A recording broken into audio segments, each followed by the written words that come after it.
As of right now, the Thunderbolts worldwide box office stands at about $328 million, and due to the increased competition at the box office in the form of films like Final Destination Bloodlines, Mission Impossible, and Lilo and Stitch, by the end of its theatrical run, Thunderbolts will most likely end up somewhere between $390 million and $415 million worldwide. On the high end of that, it would put it right alongside the other MCU movie release of 2025, that being Captain America Brave New World, and on the lower end, that would put it in the same company as a film like Black Adam. Two films that Thunderbolt certainly does not belong to be in the same conversation with based on how much better the quality and reception of the film was. Due to the lack of box office success, many have used this as an opportunity to sound off on the MCU, saying that the MCU is officially dead, and box office returns like this should just be what the MCU expects going forward for films that don't have major IPs attached like Spider-Man, X-Men, The Avengers. And some believe this should be viewed as a warning for the upcoming Fantastic Four set to release this July, which Disney and I think many fans have very high expectations for,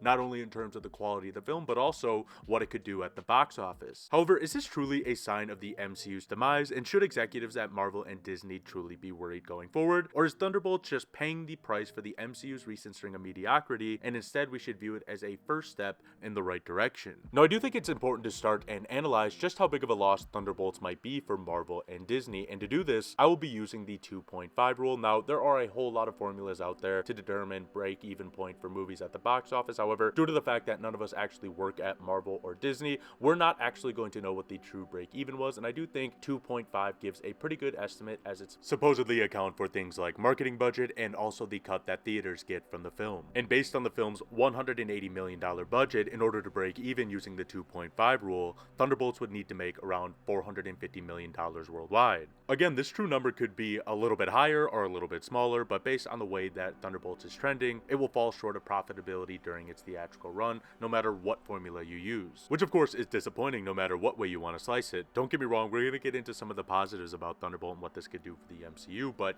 no company is ever going to be producing films so that they can lose money, and regardless of how happy Bob Iger wants to act, he most likely is very disappointed about the poor return on investment in this film and seeing another Marvel film lose him money, which is sadly becoming way too common nowadays. This begins to beg the question, why did a film that was such well received by both fans and critics alike bomb at the box office? Is it a sign of something like superhero fatigue, a fall from grace for the MCU, or something else? It's of course no secret that the MCU has slowly lost a lot of its shine with the general audience ever since the release of Avengers Endgame. As we've seen, box office totals for the MCU begin to fall dramatically when compared to the first few phases. Of course, there have been some exceptions to the rule with films like Deadpool and Wolverine, Spider-Man No Way Home, Guardians of the Galaxy 3, Wakanda Forever, and Doctor Strange Multiverse of Madness. However, a common theme for those films specifically is the fact that they were built off the backs of films from the first three phases of Marvel, or even further back to other cinematic universes, which made them much more event-like films, which of course the MCU has been the king of creating, but when you think of the MCU at its best, it did not need event-like films to make money. They honestly just needed to put a film in the theater and fans would flock to see them. Films like Ant-Man, Guardians 1, Captain Marvel, and many others did amazing even without being established IP that the general audience already knew. All they knew was that they loved the MCU and would see damn near anything set in the universe. However, in the case of Thunderbolts, this simply was not the case, and I don't believe superhero or MCU fatigue is the problem, but instead it is a sign of the audience's lack of trust in the MCU after a turbulent last 6 years when it comes to the overall quality of the product fans have received in both movies and shows. Specifically focusing in on the movies over the last couple of years, it's been an absolute roller coaster in terms of quality. Recently, films like Deadpool and Wolverine and Guardians of the Galaxy 3 were real hits with fans, not only in terms of the overall reception, but of course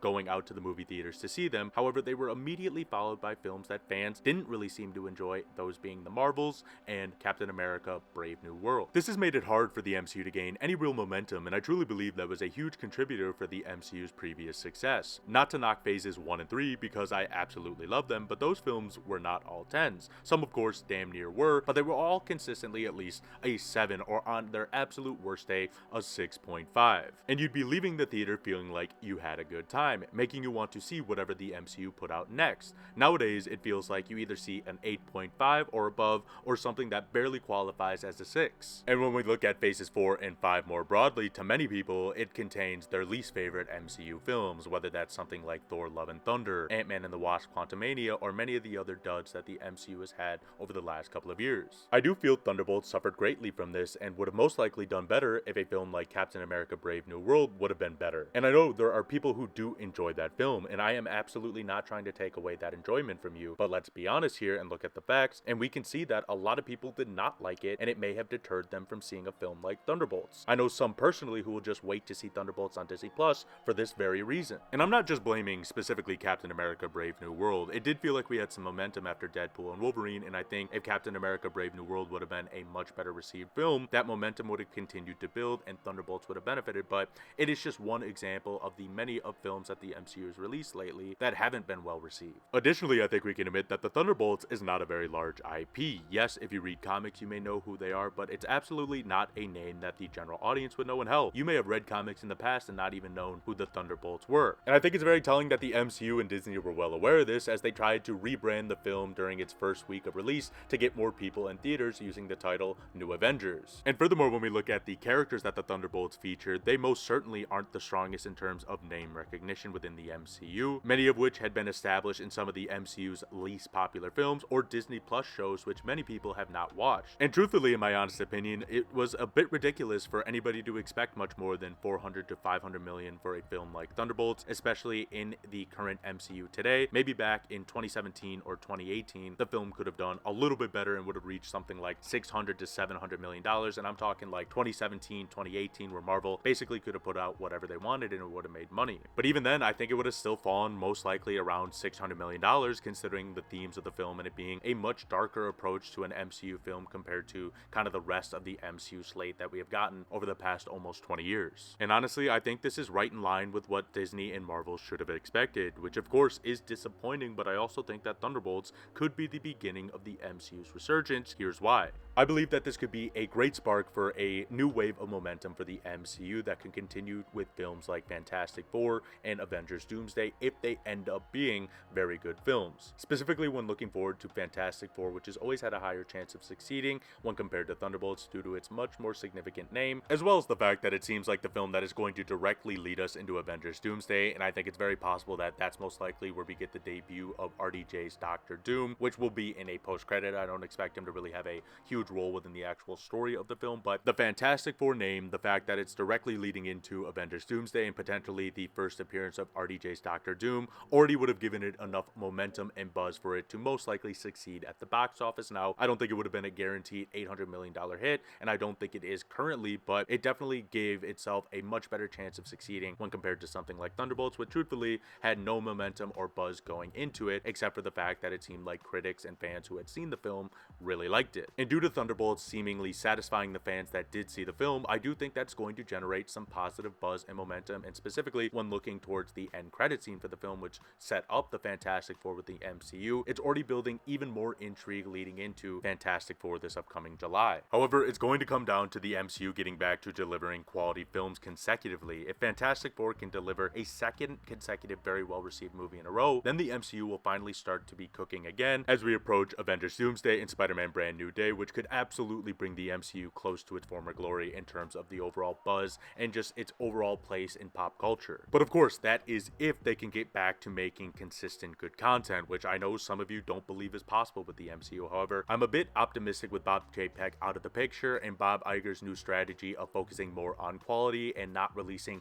as many shows or movies each year. It's going to help the MCU, and hopefully they can find a groove like they did in years past. So in conclusion, no, I don't think the MCU should truthfully be worried about the Thunderbolts box office. Of course, it's disappointing to lose money on a film, but sadly, in my opinion, it seems like it's just the film that is paying the price for the failures of phases 4 and 5, and hopefully it can be the start of a renaissance for the MCU going forward. Obviously, in order to pay off this sacrifice made by Thunderbolts, the MCU is going to have to get back to consistently delivering quality films and shows, and I absolutely think they are capable of that. And in my honest opinion, audiences do not have superhero fatigue. We have seen over the last couple of years plenty of superhero films and shows have done phenomenal. They just have shitty movie fatigue, and sadly that has become way too common not only in Marvel but DC as well, of course, over the last couple of years. If you disagree with me or agree with me, please let me know in the comments down below. I would love to hear your thoughts and I love interacting with all of you. Thank you all so much for watching, and I'll see you all in another video.